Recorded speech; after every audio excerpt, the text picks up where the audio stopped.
আসসালামু আলাইকুম, কেমন আছেন সবাই? আশা করি সবাই ভালো আছেন। আজকে আরেকটি নতুন ভিডিও নিয়ে আপনাদের সামনে হাজির হলাম। ভিডিওটি হলো যে আপনি কিভাবে আপনার হাতে থাকা মোবাইল দিয়ে পাসপোর্ট সাইজের ছবি বানাবেন কোনো প্রকার ফটোশপের সাহায্য ছাড়াই। এমনকি কম্পিউটার, ল্যাপটপ বা পিসি কোনো কিছুর প্রয়োজন নেই। শুধুমাত্র আপনার হাতে থাকা স্মার্টফোন দিয়ে এটি সম্ভব। আমি এর আগে বানিয়েছি আর কি, দেখাই আপনাকে। তারপরে মূল ভিডিওতে চলে যায়। তো এই দেখেন, এই ছবিগুলো কিন্তু আমার মোবাইল দিয়ে বানানো। ঠিক আছে, এরকম পাসপোর্ট সাইজের ছবি 2 থেকে 3 মিনিটের মধ্যে আপনি আপনার স্মার্টফোন দিয়ে বানিয়ে ফেলতে পারবেন। তো সেই কাজটি কীভাবে করবেন আসুন দেখে নিই। সেই কাজটি করার জন্য ছোটো একটা সফটওয়্যারের প্রয়োজন হবে আপনার স্মার্টফোনে। তো সফটওয়্যারটি কোথায় পাবেন, এমনকি সফটওয়্যারটি কীভাবে ইনস্টল করবেন ভিডিওর শেষে আমি দেখিয়ে দিব। আগে মূল কাজে চলে যাই। এই কাজটি করার জন্য প্রথমে আমি সফটওয়্যারটি ওপেন করব।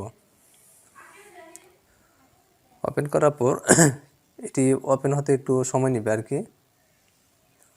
হ্যাঁ, ওপেন হয়েছে। ওপেন হওয়ার পর দেখেন এখানে 2টা কি অপশন আছে, যে ক্রিয়েট পাসপোর্ট ফটো আর তার ডান পাশে আছে রিমুভ ব্যাকগ্রাউন্ড। তো আমরা প্রথমে ক্লিক করব ক্রিয়েট পাসপোর্ট ফটো। এখানে ক্লিক করব। এখানে ক্লিক করার পর দেখেন এখানে 3টা অপশন আছে, সিলেক্ট টাইপ, তারপর নিচে আছে সিলেক্ট কান্ট্রি, তারপর নিচে লেখা আছে যে সিলেক্ট ফটো। আমরা সর্বপ্রথম উপরেটা ক্লিক করব। এখানে ক্লিক করার পর এখান থেকে আমরা যেহেতু পাসপোর্ট সাইজের ছবি বানাবো, এখানে পাসপোর্ট দিয়ে দিব। তারপরে নিচেরটায় ক্লিক করব।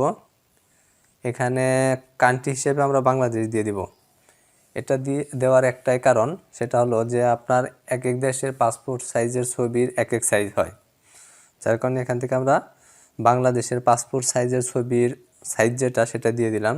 তারপর নিচে লেখা আছে সিলেক্ট ফটো। এখান থেকে ক্লিক করার পর এরকম আসবে যে ক্যামেরা গ্যালারি। আমাদের ছবি যেহেতু গ্যালারিতে থাকে, আমরা গ্যালারিতে ক্লিক করব। গ্যালারিতে ক্লিক করার পর আপনি যে ছবিটাকে পাসপোর্ট সাইজের ছবিতে রূপান্তর করতে চান, তো সেই ছবিটা সিলেক্ট করে দিবেন। ঠিক আছে, তো আমি এখান থেকে আমার একটা ছবি সিলেক্ট করি। যেমন আমার ছবিগুলো ফটোতে আছে, ফটোতে যাই। ফটোতে যাওয়ার পর এখানে ক্লিক করি। এখানে ক্লিক করার পর নিচের দিকে যাব।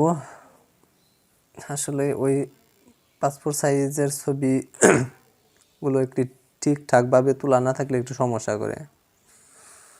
তো ওই রকম কোনো ছবি নাই, দেখি তারপরেও যে কোন ছবিটা দিলে ভালো হয়। ধরুন এই ছবিটাই দিলাম, ক্লিক করলাম এটার উপরে। আপনার ইচ্ছা মতো আপনি দিবেন। এটা শুধু দেখানোর জন্য আমি এটাই করলাম। হ্যাঁ, ছবিটা মাঝামাঝি রাখলাম, আপনার যতটুকু রাখা দরকার আপনি রাখতে পারবেন। হ্যাঁ, রাখলাম। তারপর এটা কি করব, আপনার উপরে যে টিক চিহ্ন আছে এটাই ক্লিক করব।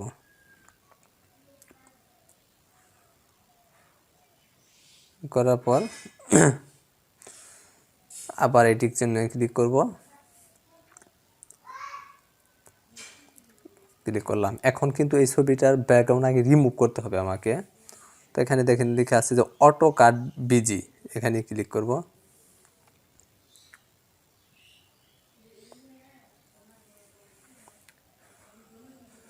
কাজ চলতেছে। ঠিক আছে, যদি এই ছবিটা ভালো কোনো জায়গায় তোলা থাকতো, অর্থাৎ পিছনে গাছ, অনেক সিনারি আছে না, এগুলো না থেকে যদি যে কোনো এক কালার থাকতো, তাহলে কিন্তু ব্যাকগ্রাউন্ডটা আরও সুন্দরভাবে কি রিমুভ হইতো। ঠিক আছে, তো যেটুকু হয়েছে এটুকু দিয়েই দেখায় আপনাকে। এটা করার পর আপনি এই যে উপরে টিক চিহ্নে ক্লিক করবেন। তো এখন দেখেন এখানে অনেক পোশাক আছে, এগুলো আপনি দিতে পারবেন। আমরা যেহেতু পোশাক দেবো না, শুধুমাত্র ব্যাকগ্রাউন্ডটা রিমুভ করে পাসপোর্ট সাইজের ছবির পিছনে যে ব্যাকগ্রাউন্ডটা থাকে ওইটা দেব, আর আপনার সাইজটা পাসপোর্ট সাইজের বানাবো ছবিটা। আবার এখানে ক্লিক করলাম। এখন দেখেন এখানে লিখে আছে বর্ডার, নিচে বর্ডার বিজি কালার অর্থাৎ ব্যাকগ্রাউন্ড কালার ইফেক্ট। আমরা যেহেতু ব্যাকগ্রাউন্ড কালার দিব, এখানে ক্লিক করলাম। ব্যাকগ্রাউন্ড কালার সাদাও থাকে, তারপরে আপনার এটা থাকে কিন্তু, ঠিক আছে। এই ছবিটা যদি ভালো কোনো জায়গায় তোলা থাকতো, এই যে সাইড দিয়ে যে সাদা আসছে একটু, এগুলো কিন্তু আসতো না। আমার এর আগে যে ছবিটা করছি ওইটা কিন্তু এরকম আসে নাই, তার কারণ ছবিটা ভালো একটা জায়গায় তোলা ছিল। তো এটাই দিলাম। দেওয়ার পর কী করব, এই টিক চিহ্ন উপরে ক্লিক করব। পরে ক্লিক করার পর এখন এখানে আসার পর এখন কি করব, এখানে এই যে নিচে লেখা আছে যে কপিস, এখানে ক্লিক করব। এখানে ক্লিক করার পর আমরা এই যে নিচে আছে কাস্টম কপিসের উপরে যে আছে A4, মানে এটা কাগজের সাইজ, এটা ক্লিক করব। এটা ক্লিক করলে আমাদের ছবি রেডি হয়ে যাবে প্রিন্টের জন্য। এখানে ক্লিক করব।